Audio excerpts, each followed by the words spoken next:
freaking first cut. Golly.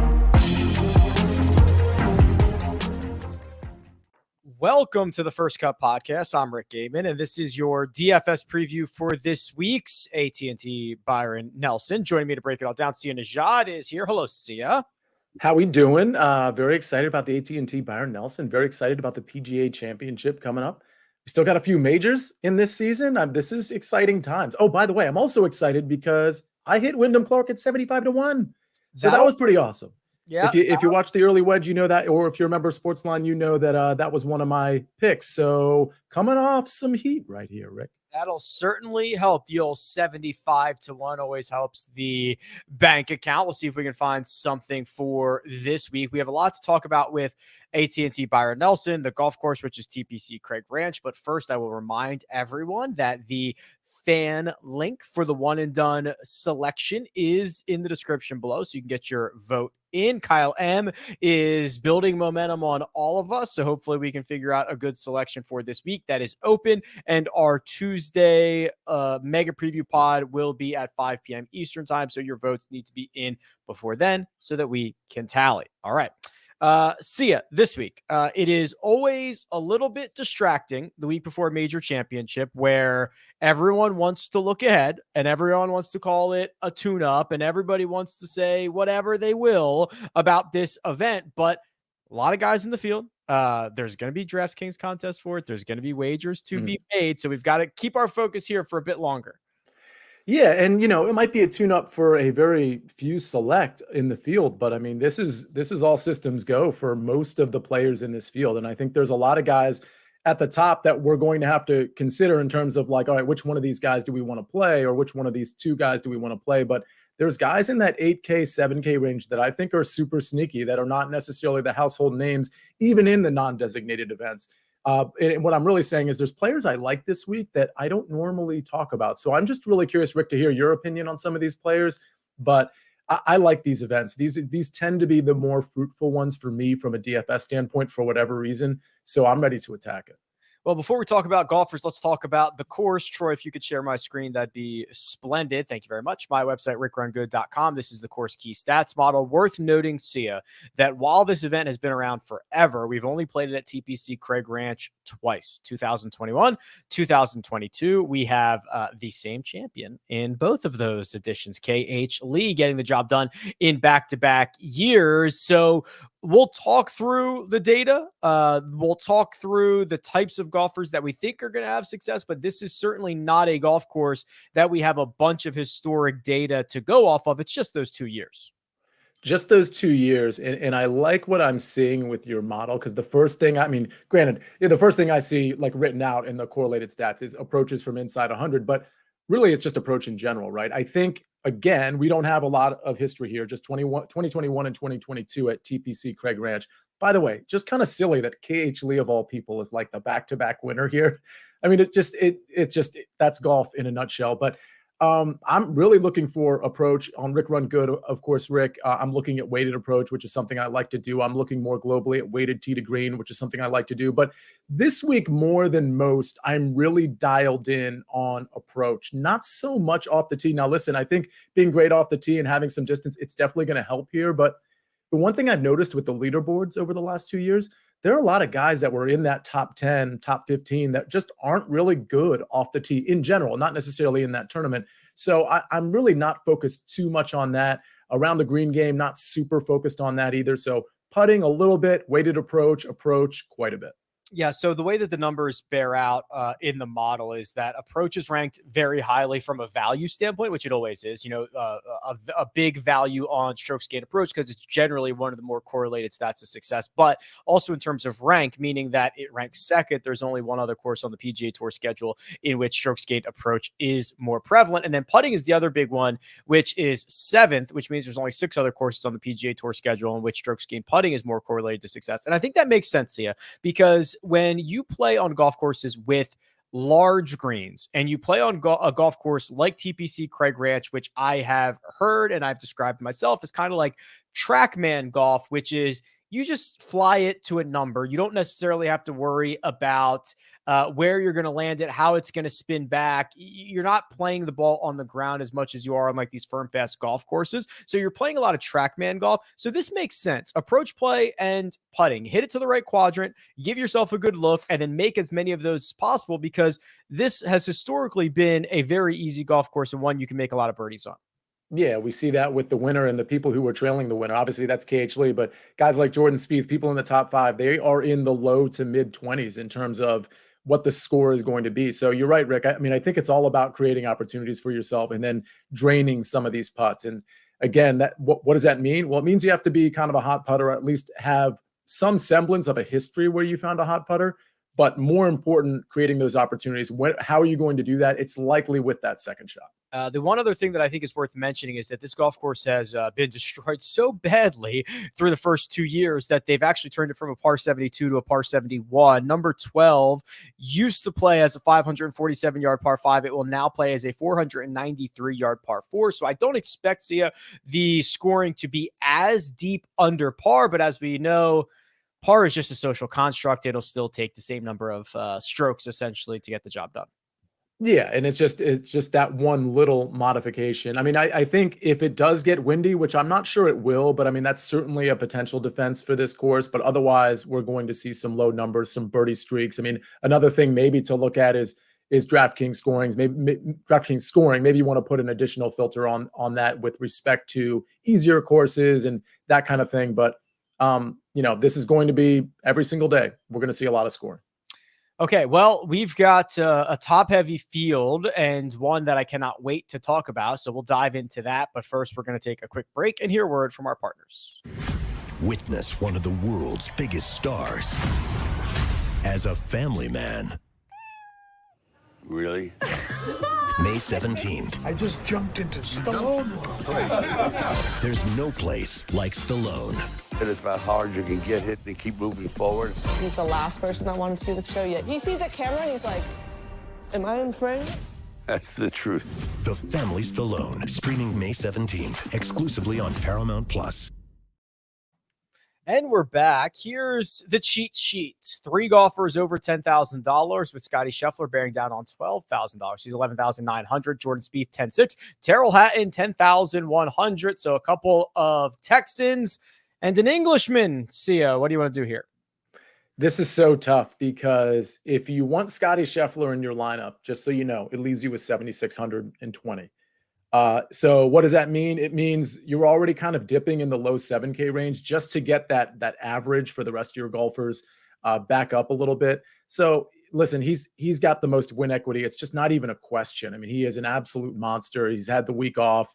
He's coming here, a quote lesser event, if you will, to win. Obviously, has the Texas ties as well. I just have a problem building with him. Like if you want, like you can't, I don't think you can really build with Scotty and like a 9K guy. If you want to build with, let's say Scotty and Tom Kim, who's I believe 9,600, that leaves you with 7,100. I mean, just again, you can dip into the 6K range, but it is hard to build with Scotty. I'm not saying let's say I build 5 or 6 lines. I'm not saying that Scotty's not going to be in any of them. It's hard. Rick, I kind of want to get your opinion here because I think that this is the sort of the elephant in the room. Are you playing Scotty Scheffler or not? Not to say that Spieth and Hatton don't deserve a discussion, but at 11,900, it's not too expensive for Scotty. My question is it too expensive for you to include in your builds? There is no sure thing in golf, but Scotty Scheffler is the closest thing to that right now. Yes. 13 straight top 15s. That is insane. Think about that. Think about not one bad week during that stretch. It's unbelievable. The way he's doing it is super sustainable. It's the tee to green play, and whether he putts well or not, it's the same stuff we've been saying for the last 13 weeks and beyond. So I certainly think he is worth trying to kind of force feed into some of these lineups. Now, if you have to go down, I mean, we're going to get there, but I do think there are some viable options in the lower half of the $7,000 range. I think there's some okay options maybe as you get into the $6,000 range. I don't think it's going to be pretty, but I cannot imagine another scenario where like Scotty Scheffler is just by far the best player in the field, right? I mean, it's not Scotty and Rahm, it's not Scotty and Rory. It's like Scotty's here by himself, and he's been an absolute destroyer of worlds. So part of the reason I liked Wyndham Clark last week is because I looked at the top of the board in this designated event, which was, of course, last week at the Wells Fargo. And I'm like, well, you got Rory at the top and, guys like Patrick Cantlay, but they are not Scotty Scheffler and John Rahm. So even though almost since Live happened, and again, you've chronicled this really well, Rick, and I think we have as a show as well, you see so many favorites winning, so many short odds winning. And last week lent itself to maybe taking some of these guys down the board. This week, though, it's just hard. And I know I'm talking about betting in that context, but in DFS too, it's hard to not take Scotty Scheffler for, Rick, all the reasons you set out. So this is just one of those things. I think one thing you have to know, if you're building with Scotty Scheffler, it's very likely that those builds will include, Rick, some of those guys you just referenced, which we'll talk about, in that low 7K range. So if you're going to take Scotty, maybe just kind of consider that. Ownership's probably going to be, pretty high for him. Maybe just try to figure out a way to differentiate your builds. I do think that low 7K range, to your point, Rick, has some guys that'll be popular. High 7K range as well. Yeah, I mean, Scotty is going to be the anchor of your lineups. You're going to need him to play well. You're going to need him to probably finish inside the top 5 and to also not have Jordan Spieth or Tyrrell Hatton win the golf tournament. Like, that's the path to getting your kind of money back, your value back on Scotty Scheffler. Here's Jordan Spieth, Sia, a very, very ugly miscut at Quail Hollow last week, which I'm generally willing to forgive him for. I was looking through his shot by shot stuff, and to me, it looked like he lost a ton of strokes on like 4 swings, and he had a bunch of holes where he was a small gainer, which is generally the type of ugliness I would prefer. Don't get me wrong, it was very ugly, lost across the board and lost 5.75 from tee to green. But I think that based on the run of golf that Spieth had prior to this, I'm willing to give the second best player in the field, the guy who loves playing in Texas, the guy who's crushed in Texas, the guy who's been great for the last 2 months, another crack. Oh, 100% agree. It seems like a great course fit. We know he can be completely dialed in on approach. That off the tee can kind of be sketchy here and there. It's just, this is what we're looking for, right? We're looking for guys who are dialed in on approach and who can get hot with the putter. That is Jordan Spieth. So is there a scenario where Jordan Spieth can win it and Scotty Scheffler can be T11? Absolutely. So it makes complete sense to have Jordan Spieth. I'm curious if any of these guys get squeezed, Rick, particularly Tyrrell Hatton, because look at his metrics. Oh my gosh, he's, I missed the boat on him last week. I wasn't on him really in any way for DFS purposes, but at 10,100, I mean, he seems like he could be a pretty good play as well. I think all 3 of these guys are good plays, to be honest with you. Yeah, I do find it interesting on what the industry is going to do on Tyrrell, right? So you've got obviously the big 2 in Scotty Scheffler and Jordan Spieth. Hatton had the great metrics and the great finish from last week, but he's never played this event, let alone this golf course. So I think that is leaving something that, some managers will say, okay, well, that's an unknown. Maybe I'll just pay up for Jordan Spieth. I think it is worth noting, though, look at the run of golf Tyrrell's had. The finishes in some of these elevated events like T6 in Phoenix, T4 at Bay Hill, runner-up at the Players, T3 at the Wells Fargo Championship. I mean, these are just absolutely stacked fields where he gets himself to the top of the leaderboard, and now he gets a little bit of a reprieve, gets to play in a little bit of a weaker field, but one that should still benefit his skill sets. I think it is very interesting, and one of the most interesting questions that we're going to have to answer this week is like, what will everyone do with Tyrrell? Yeah, and I think he's the one that will be like the lesser ownership of these 3. With all of that said, he also, even with ownership in mind, I think I have to rank him 3rd out of these 3. I think he's gotten sort of to a level where I don't think he necessarily, I know it's kind of shocking to say this given what you just set out, especially at the designated events, but I think I got to rate this Scheffler, Spieth, and Hatton. And I might be, from a just playing standpoint, I might be more inclined to play Spieth more than either of the other 2. Okay.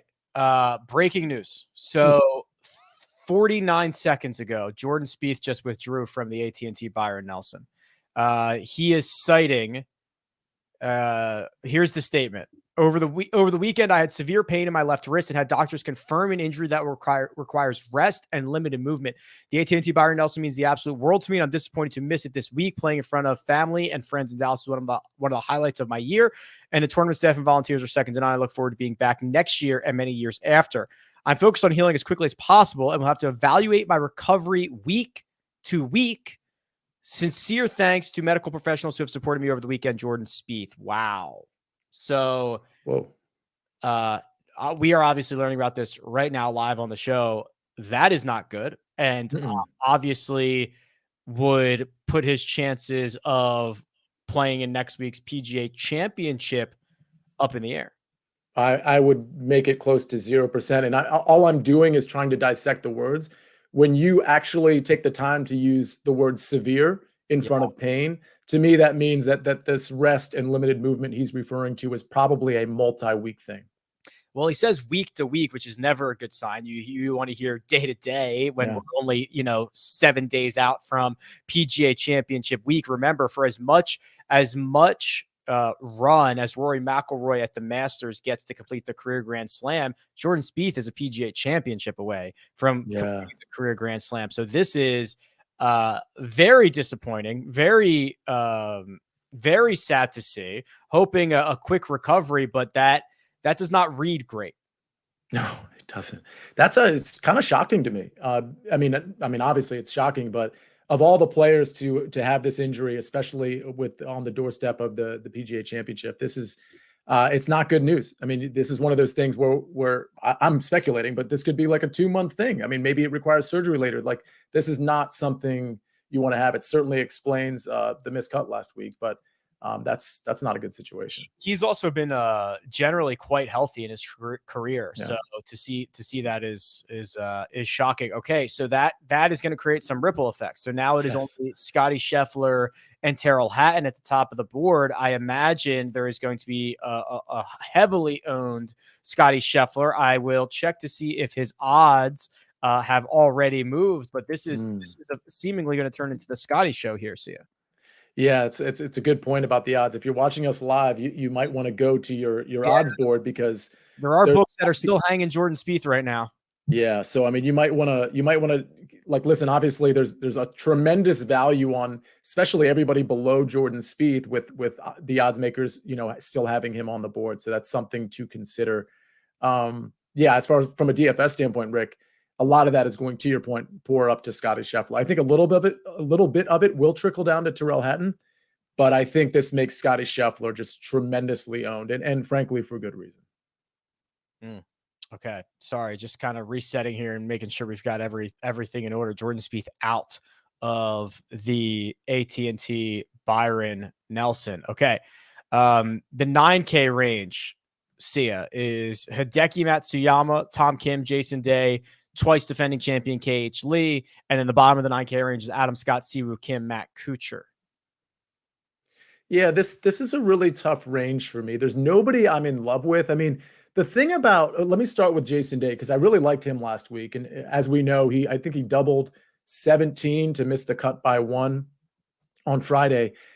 The thing about him is even though I loved him last week, he was a little sketchy off the tee as of late. Maybe that doesn't hurt him quite as much here at Craig Ranch, but I'm not sure. And then I heard the vertigo stuff, Rick, with Jason Day. I don't even know if that's an actual thing. I just heard that coming back with Jason Day the last few days. Did you hear that as well? Am I completely making that up? I did not hear that. Okay, then maybe I'm making it up. I thought somebody on the telecast that I was watching, maybe it was, I can't remember if it was Sirius XM PGA Tour Radio or if it was the actual telecast, but I thought somebody referenced vertigo, and I could be completely wrong about that. But in the 9K range, he's certainly somebody I'm considering. I mean, if I liked him a lot last week, I mean, it would be kind of silly for me to just all of a sudden not like him. The other guy I'm considering here, there's two that I'm considering. Adam Scott at 9,200. I'm just not sure what to make of the approach game, because it can be, as we're about to pull up here, it can be a little sketchy here. Obviously, he gained a ton on approach at the Wells Fargo, but prior to that, he had been pretty bad. But I like what we're seeing with the putter and at least his ability to pop on approach. Yeah, I generally I find a stat profile like this hard to kind of figure out, right? So he loses 7 strokes on approach to the players, gains 3 at the match play, loses 5, loses 3, and then last week, en route to that T5 at the Wells Fargo Championship, he gains 4.6 strokes on approach. And I look at that and say, man, like, I feel like I'm buying an all-time high, right? His best approach week since the Memorial in 2020. So going on basically 11 months at this point, it's hard to think he's going to be able to gain 4 or 5 strokes on approach again, just because he hasn't done it enough. But we've seen crazier things happen. So it's tough for me. I probably skew more bearish on Adam Scott than bullish compared to some of the other stat profiles that we've seen. But I find him to be a very difficult guy to figure out. Yeah, and Tom Kim is the other one where when we look at his metrics, by the way, 17th here last year, which is pretty solid. When we look at his metrics, it is starting to bounce back. We are starting to see the Tom Kim we saw last summer, other than the putter. I mean, the ball striking has been great, particularly the last 3 tournaments, 5 out of the last 6. Really good ball striking, actually, and pretty great on approach, at least, a few of those times. The putter has been just very kind of average to bad, certainly bad over the last 2 tournaments. But again, we know he can get hot with the putter. I mean, it's not like it's been that long ago where Tom Kim wasn't drilling it with the putter. It was really mostly like last summer into fall. But I think Tom Kim is interesting. I think he's a decent enough course fit. And we know he can get hot. I just think he's an interesting player now. Yeah, the putter's one thing, but I do agree with you that the thing that we loved about him in the fall, last summer in the fall, was he was gaining, a stroke per round on approach. He was one of the most elite iron and wedge guys in the world. And then he didn't struggle. It just wasn't that good from the start of the year, basically up until the match play. And now he's starting to get back on track. So yeah, I agree. This is generally a positive stat profile, one that's headed in the right direction. And he's a lot closer than what I think a lot of people would perceive him to be. The only other one that I find interesting is Matt Kuchar, and that's not something I say a lot. He is highly reliant on his short game, which I do not like, but it is impossible to ignore the finishes that he has put together. It's four straight top 25 finishes. He got out of the match play in Austin, or out of his group, the match play in Austin. He finished T3 at the Texas Open. Both of those are in his last 4 starts. He's got the top 25 last week at Wells Fargo, and he's got some of the best 2-year history around TPC Craig Ranch. I think it's like a 17th and a 12th. It is a 17th and a 12th. That is right. So I think if there's ever a chance to consider Matt Kuchar, it's here, even though he's not generally the guy that fits my model. Yeah, I was certainly a little troubled with how he was doing it, like the last few tournaments with the short game almost exclusively, other than what we saw at the Valero Texas Open. So, but again, that's a pretty small sample size. I mean, Kuchar the history here is good. I don't really have a problem with him. It's interesting though, because when we go to the 8K range, there's a guy that's 100 below him. I think between those two guys, I think I'm leaning towards the 8,900 guy as opposed to Matt Kuchar. Okay, well, let's get into that $8,000 range, and we'll continue until we find more value on this board that just got a big shakeup. But first, we're going to take a quick break and hear a word from our partners. One weekend in May, only the best are welcome. An invitation reserved for legendary players and future stars, challenging each other at one of the most extraordinary courses in the nation. A major moment awaits. The PGA Championship on CBS. Quick reminder that the UEFA Champions League is on Paramount Plus, and it's down to the final 4 teams. So we've got 2 fairly epic semifinal matches coming up. It's Real Madrid taking on Manchester City in a rematch of last year's semis, and Inter squares off against AC Milan. You can stream every Champions League semifinal match live exclusively on Paramount Plus. And of course, you can always try it for free at paramountplus.com/live sports. How about me getting all those team names correct, Sia?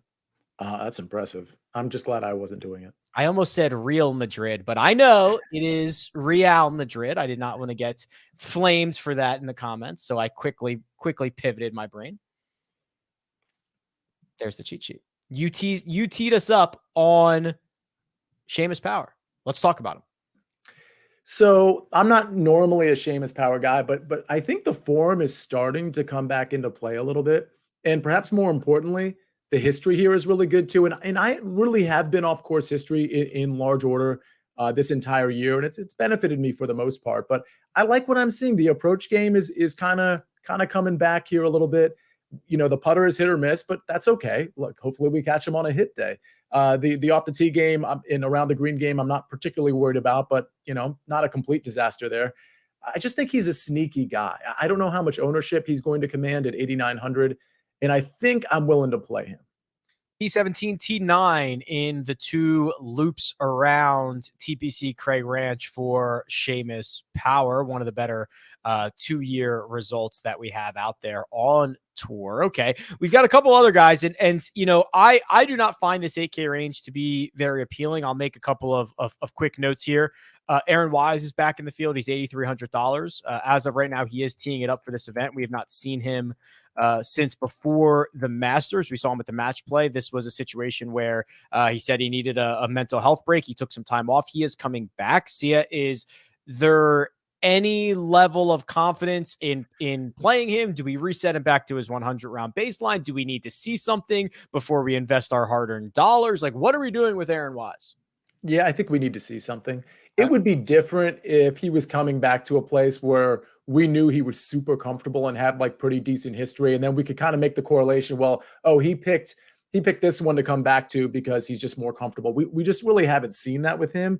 I mean, the price is okay considering the field, but the unknown of it, unless he's just super low owned, then of course I'm willing to play the unknown of it. But I don't know. I just think there's guys around him. I mean, listen, Steven Yeager at 8,200, that's another guy like he's probably going to be pretty popular. So Aaron Wise might end up being like a pretty good pivot off of a popular Steven Yeager. But I just, right now, without seeing ownership, I'm just not interested. Another guy, though, go ahead, Rick. I was just going to say, like, I don't like this range. And there's only 2 guys that I find kind of interesting, and it's based on what I think the 2 kind of important skill sets are this week, which I think it's approach play and I think it's putting. So that narrows it down to Tom Hoge and Christian Bezuidenhout. They at least positive players in both of those categories, while, you know, the rest of the range is filled with guys that can do one of them very well, but are horrible at the other. For example, Mav McNeely, Taylor Montgomery, and Aaron Wise in the last 36 have been great putters. They've been horrible on approach. Or flip the other way, Ben Yon, great on approach, not putting it so well. Steven Yeager, great on approach, not putting it so well. So Bez and Tom Hoge are the only 2 that are really positive players in both of those categories for me. Yeah, you know, Tom Hoge, I can't figure out if we're still in the middle of a Tom Hoge slump here, but classically, you're right. He can get hot with the putter, and he's certainly usually really, really dialed in on approach. We just haven't seen it a ton lately. That's okay. In this field, maybe, you know, Tom Hoge finds himself again, but it's Christian Bezuidenhout who I really, really like. I mean, I do like Yeager, but I think he'll be popular. I wonder if as the week goes, people will start to get very familiar with Seabez and start to play him too. But you're right. I looked at the weighted approach on your site, Rick, and, you know, smaller sample size. I went 24 rounds, but it was very good. He's gained on approach 4 out of the last 5. Great with the putter. Good history here. Like, he kind of checks all the boxes. Yeah, and he gets a big boost because he gains, you know, some of his bigger weeks that he gained strokes were very, very good fields, the Players Championship, the RBC Heritage. So if you gain 3.5 and 4 strokes on approach those weeks like he did, you're certainly going to get a you know, extra credit when it comes to the weighted stuff. So I think the 8K range is generally pretty bad. I don't think that there's a lot of difference between some of these guys in the 7K range, but I do think the 7s are pretty interesting if you want to jump down there. I do want to also mention, because the 7s are likely to be popular, which they always are, but keep in mind that the sentiment generally is going to be that the 8K range is something to skip over, especially with those Scotty Scheffler oriented lineups, because, you know, you can't really flirt too much with the 8K range with an 11-9 guy in your lineup. So just something to consider. Like, there are definitely some pivots in this range. I think Seamus Power is going to be one of them. I'm not going to play Taylor Montgomery. I mean, I might be willing to play an extremely low owned Maverick McNeely, maybe. Tom Hoge likely to be more in the pivot range just because of his price. Minwoo Lee, I think, is interesting. Hadwin, I don't think many people are going to play. He's interesting. So it's just something to consider. I mean, JJ Spawn's another guy at a flat 8K that I think is worthy of a conversation if the ownership is low. And again, with the builds that we're likely to see, this 8K range is going to be low. 7K range, I have my eye on so many guys, but instead of just naming them all, I'm going to name like 4 or 5. And Rick, maybe when you name some 7K guys, you'll call out some of the other guys I was thinking of. Let's go back and forth a little bit. Yeah. So let me start then with Joseph Bramlett. I mean, he's good. Like, he's just a good golfer. Like, I'm not putting him in the Wyndham Clark category, but to me, he's one of those golfers that 6 months, 8 months, a year from now, I think is going to be in a different sort of sphere of golfers, a different price of golfers. Weighted approach looks good. Weighted tee to green looks good. Great ball striking over the last 2 tournaments. No stranger really to popping in the ball striking department. So he hasn't always put it all together, but I think it's 7,900. He's a pretty good value in this field. He has an elite skill set, the way he drives the ball, and he's starting to form the rest of his game. It is something that, unfortunately, like we never really saw Cam Champ do at any point in his career. He kind of remained just that really great driver of the golf ball. Now he's got multiple wins on the resume, and Joseph Bramlett would trade for that. But I do like to see these guys that have a really elite skill set starting to put everything else around it. To go back to the Wyndham Clark stuff, Wyndham Clark was kind of like a 1.5 trick pony, 18 months ago. And now he's got a couple of weapons. So I'm not quite ready to anoint Joseph Bramlett, but I do like the trajectory. I like that he's building on the best parts of his game without losing them. That is generally a good thing. So yes, Bramlett getting better and better week in and week out, I think is someone worth watching. Yeah, I agree. I'm going to skip over 1 or 2 guys and hoping that maybe you end up naming them. Okay. Sam Stevens is another guy that's at least interesting to me. Weighted approach was really good. He's gained on approach, by the way, 4 in a row. Very hit or miss with the putter, which for the record, a lot of the 7K guys I like are very hit or miss with the putter, especially in that low 7K range. We know he has some upside because we've seen the second place at the Valero. So I think he's pretty interesting here at 7,600. I'll offer up Eric Cole, who you'll hear a similar refrain from me. I like approach play. I like putting. Eric Cole has, I'll round up on these very, very small losses, but he's basically gained strokes on approach every event dating back to Vegas, which was like 12 events ago for him. And then we've seen him be a positive putter and the ability to get hot. You gain 6 strokes putting in Mexico. You finish T5, you gain 8. At the Honda Classic, you finish runner-up, but I think he's got a good two complementary skill sets, especially on a golf course like this, that he would certainly be someone to consider. Yeah, Eric Cole has been actually pretty good. A couple things in the chat I want to point out. It was Zach Jeffers who just wrote in here. Day admitted in an interview the vertigo is back. Oh, there we go. Match play and Augusta seems to be stress-driven. So just something to maybe monitor there. I don't think he's going to withdraw from the tournament. It doesn't seem like it's that type of issue, but so maybe that drives his ownership down. Maybe, that becomes hot news. And then all of a sudden he becomes a really, really good play in that 9K range. But the other one I wanted to point out, this is interesting, going back up to the 7,900 range, for whatever reason, before I looked at the metrics, I thought Davis Riley would be a great course fit. I just thought like this wide open type of course, easy scoring. I thought Davis Riley might be good. And I see Joshua George in here talking about him. Good history here, bad recent history. Weighted approach is actually okay, even though the approach numbers in general just don't exactly speak to me. But any thoughts on Davis Riley? I can't imagine he commands too much ownership. No, I don't think so. I find this is like a perfect example of why golf handicapping is so hard, right? Withdraw, cut, win, cut. Like, yeah, what a sick world we live in. I thought that, and I still kind of do think that we were getting improvements, right? Not these guys, they're unable to go out and just flip a switch and be amazing week in and week out. But I thought we were seeing some good trends again in the ball striking categories back, not quite to where we saw last summer from Davis Riley, where he was piling up those top 5 finishes. But I thought that we were getting back on track and heading in the right direction. So we'll see. I don't love the fact that he's hemorrhaging strokes with the putter, but I'm willing to cut him some slack. He's coming off of a win, your very first win of your career. It's easy to take a sigh of relief, and now you've got to figure out how to readjust and get back at it. So yeah, I'm generally more positive on him moving forward than I have been as of late. Yeah, and the thing is, when you're looking at the stats, it's just unfortunate that we don't. And I know the Zurich Classic it's just a finicky setup, but he was really good. I expected him and Nick Hardy to really wilt on Sunday in particular, and they were both actually really good. But I think Davis Riley was more carrying that team than it was Nick Hardy. So he might have found something that the stats aren't really telling us because we don't have the actual metrics from the Zurich Classic. So just again, the rest of the stats don't really paint the best picture, especially with the putter. But he's the type of guy that almost like, because you brought up Cam Champ, to me, he's almost that type of guy that just like will have 4 missed cuts and then a second place finish somewhere. And I think with this field, it's more likely than not that this would be the type of tournament where that would happen. 3 other names I'm going to mention real quick. I want to see if any of them are on your radar in the 7K range. Nate Lashley, Ryan Palmer, Charlie Hoffman. Any of those strike a chord with you?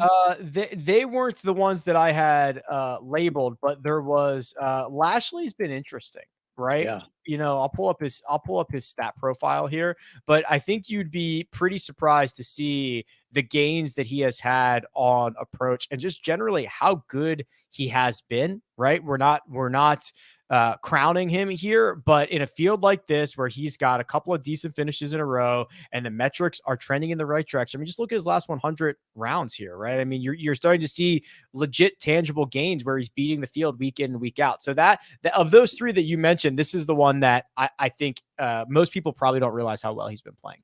Yeah, I mean, it's kind of the perfect profile, which is why I think when we get to the low 7K range in terms of like building lineups, I think a lot of people will end up falling on Nate Lashley. So that's certainly something to monitor, but I don't think his ownership is going to get like out of control or anything because at the end of the day, it's still Nate Lashley. But yeah, this is like the perfect, like the approach play has been pristine and the putter has been very good for the most part. So really like that one. You know, I mentioned Hoffman and Palmer because, well, first of all, do they both have Texas roots? Palmer certainly does, but I don't know if Hoffman does. But regardless, San Diego guy, I think. Okay, fair enough. The ball striking has been pretty good with these guys, both of them. It's just the putter that has been a real big issue. I don't really know what to do with that because I am looking for good putters. But I mean, you can't deny this ball striking from Hoffman's been pretty great.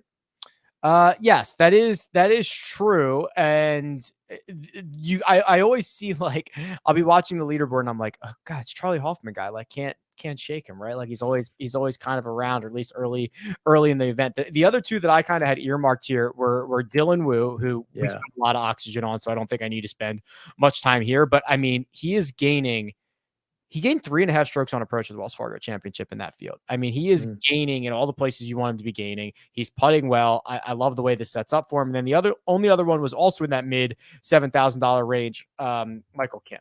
So Kim, so he's got a couple of top 10s here in his last handful of starts. He hasn't missed a cut since the Honda. A lot of green here, a lot of good, well-rounded metrics. He played phenomenal last week, the Wells Fargo Championship. He gained across the board. He did it in all the right ways. So those are guys that I think are interesting in the mid 7s, which, as you mentioned, Sia, you know, if you were going to Scotty Scheffler, now you are kind of headed to this range naturally. Yeah, and the good news is there's a lot of pivots. Like, so in other words, if we get some, and I don't want to make this like an ownership show, like play the guys you like for the most part. But you do want to be conscious of where sort of the builds are collecting, which are going to be in this low 7K range. So if your construction is going to be the same, then you should probably consider some pivots as well. So, I mean, again, if it becomes like Nate Lashley and maybe Michael Kim, or maybe he's probably a bad example, but there's a few guys that it might collect on. I think guys like even Patton Kazire are in the conversation. Robbie Shelton, Vincent Norman. I think all of these guys are in the conversation for pivoting purposes. And again, that includes Ryan Palmer, who I mentioned before, who for the record was 35th at the Wells Fargo. One more, Mark Hubbard. He's gained 11 strokes on approach in his last 2 starts, Mexico and Wells Fargo, T18, T27. Missed the cut at Zurich. I don't care. It's a team event. And then T11 at the RBC Heritage. Also, I believe he has 2 top 35s at TPC Craig Ranch. He's got, T34, T32. So pretty good value for a guy amongst peers who either don't have history, don't have good history, who aren't playing well. At least Mark Hubbard can check some of those boxes off. Yeah, I love that stat profile. I'm in on Mark Hubbard for sure. The $6,000 range. This is this is Bryce Garnett, Henrik Norlander, James Hahn, et cetera, down to a bare minimum Parker Cootie, JJ Killeen, Derek Ernst, Bo Van Pelt. What do we want to do here in this section of the board? This one's tough. I'm going to go right back to Carson Young. I'll tell you that. He barely missed the cut. I had a lineup that could have won. I think it was the $12 single entry, and it had Xander and it had Wyndham Clark, but it had a missed cut as well, and that was Carson Young. But honestly, I'm not super disappointed with how he performed last week at the Wells Fargo. Listen, he was, what was he, 6,200 or 6,600? What was it? 6,100. That's right. It was 6,100. I think you should be, not that you shouldn't be disappointed in this stat profile. You should be encouraged by this. You're right. You're right. He gained strokes to the field and missed the cut on the number. He did everything exactly the way you'd expect him. His putting numbers were in line. His around the green numbers were in line. His approach numbers were in line. And he had the worst driving week, which is not a terrible week. He lost a stroke and a half in 2 rounds since the start of 2023. That's the only thing. It was a little bit off. It's unlikely to happen again. The rest of his game was completely in line with expectations. Totally agree. So I'm definitely back on Carson Young. I've been backing this guy. I probably as a show have been backing this guy for at least 3 or 4 tournaments now. So I'm happy to go right back to him. It gets a little dicey the rest of the way. I thought about Bryce Garnett because of his course history and recent history, but I think I ended up landing on Kevin Chappell more than I did Bryce Garnett. As we pull up his profile, it's just nothing super impressive, but he has good history here, and that was part of it. Who was the other one? It wasn't Bryce Garnett. Kevin Chappell. Kevin Chappell. The approach play with Chappell in particular, weighted approach, I was reasonably impressed with. Yeah, so we see it here. This would be Greg DuCharme's pale guy of the week, right? Okay, he's just slightly positive kind of everywhere. Yeah, this is actually a pretty decent profile, and only the one miscut dating back to the Honda. Yeah, that is better than I would have guessed it is. Let me see. I thought I had one more. Carson Young was absolutely on my radar. He's 6,700 this week. I thought I had one more, but maybe I don't. It's a pretty ugly range. It is. Let me look up, and I'm sorry I didn't look this guy up before because he has been on my radar a little bit. This name will surprise you. Sean O'Hare. He is 6,700. That's a little rich for played well at Zurich. Right. But we're seeing some, I don't know. He's been okay with the putter. He's been okay on approach, but honestly, with this profile, I would have thought he would have been a little less than 6,700 to be honest with you. Yeah, it is a little rich. I mean, I'd rather play like Trevor Werbelow or I don't know. I mean, there's just how about Roger Sloan? Dallas resident. I think he's been playing over on the Korn Ferry Tour. I mean, he was on the PGA Tour a couple years ago. Yeah, he's been playing on the Korn Ferry. So he's been okay there. Yeah, he's been okay. He's gained strokes to the field. So his last 4, he's made 3 cuts, T31, T21, T36. Then his most recent start, which was 2 weeks ago, was a missed cut. But again, he missed the cut on the number. So like when you see somebody who gains less than a stroke to the field, but misses the cut, that means he missed the cut on the number because they're taking, 144 guys or whatever down to T65 and ties. It's not the end of the world, but that is not bad. How much is he? 6,200. Oh, okay. Yeah. I mean, anytime you start getting to like bare minimum, you're really not asking much you're asking for like a made cut. Right. And then hopefully you are using that salary cap flexibility to get access to guys that are going to finish inside the top 5. Right. It's pretty much exactly what we were doing with Carson Young last week, frankly. And for the record, he made the cut here and finished 34th in 2021. So still, that was at TPC Craig Ranch. How about Derek Lamley? That's just the last name I'm going to mention. He's 6,100. I don't think I'm going to pull up his stat profile. I don't think he's playing all that much. Is he? Let me look up Derek.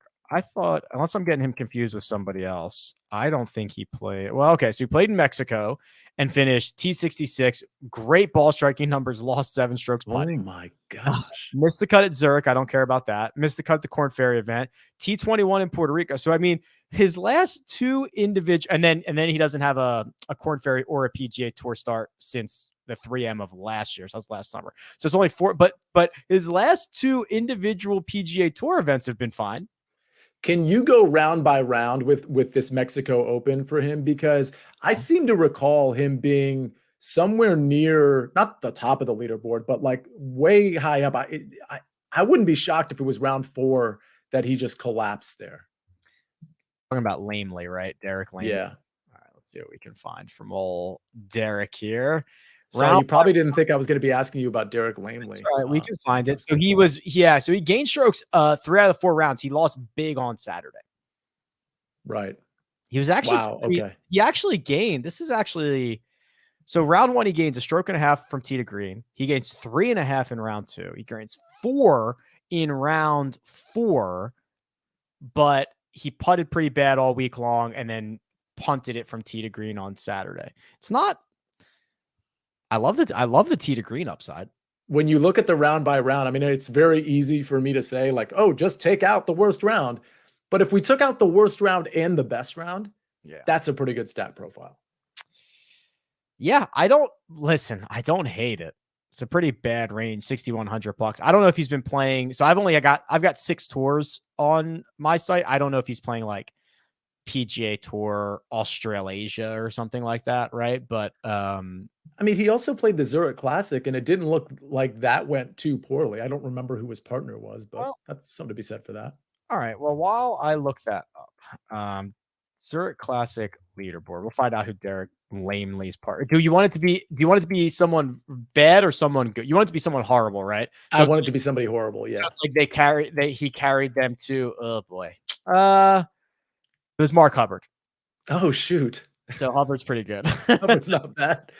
Not that he's great or anything, but yeah, he's a different class of golfer for sure. They went 64-73. So really they just struggled in alternate shot. They played all right in best ball. Which probably means Derek Lamley struggled in alternate shot. Probably. All right. All right.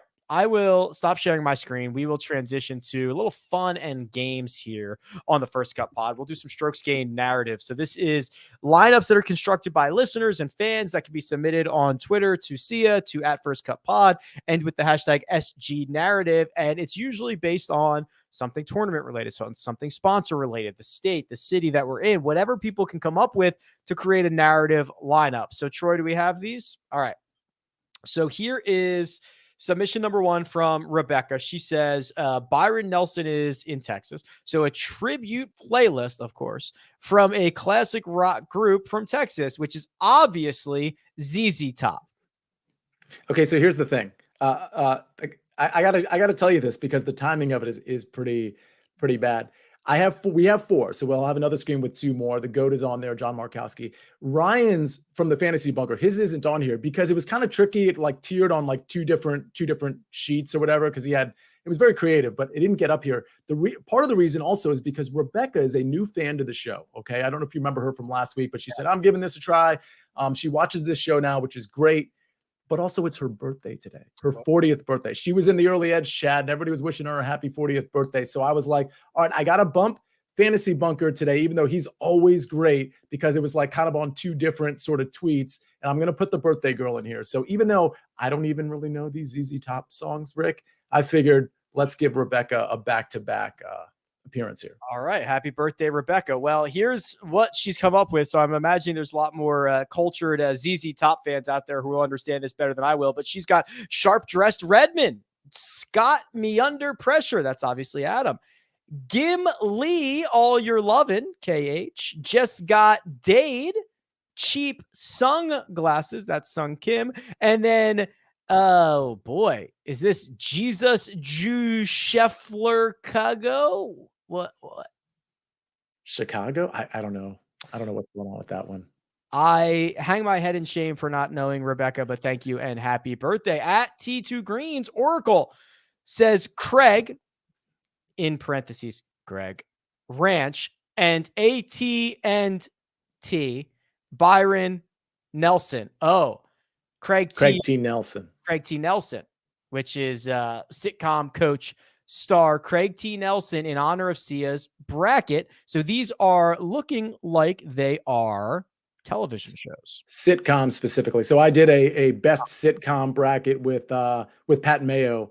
And we did a bunch of podcasts. We released a bracket. So this is sort of a play on that. Craig T. Nelson, the show coach, was actually one of the shows in that best sitcom bracket. So he's taken that and he's thrown out some sitcoms. Okay, so here we go. Fresh Prince of Bel, Eric Cole. Bang. Love it. Brandon, Woo's the Boss.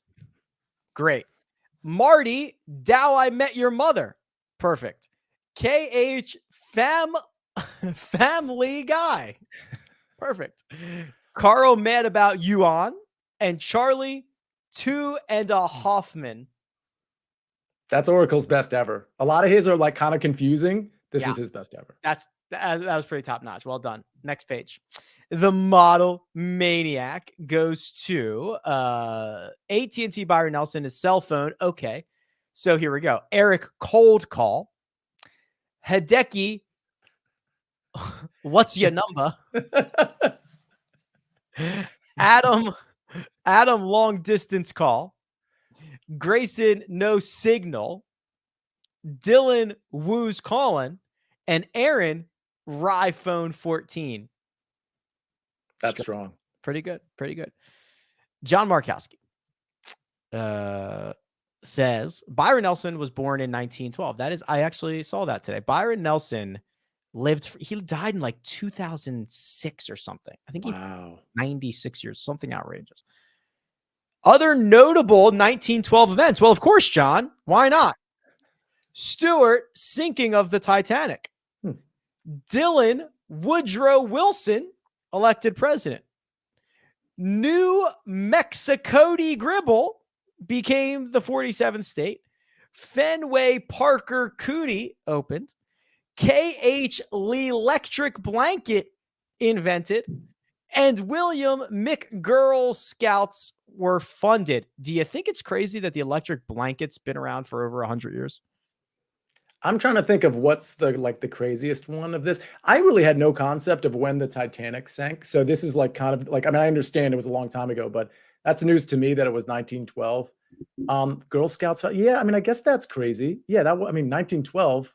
Yeah. That does sound crazy to me. What you're saying is you think it would have been like in the 30s or the 40s or the 50s or something? Or like in the 80s. Right. Like, yeah. My only reference for like a heated blanket is like something you'd buy on QVC. And like you'd have it at home and like you'd plug it in and it'd be like Christmas time. Like I don't like the idea that that's been around for 100 years. Like, how did they sell it? Like I only imagine it being sold on QVC. So whenever QVC is when I think the electric blanket was founded.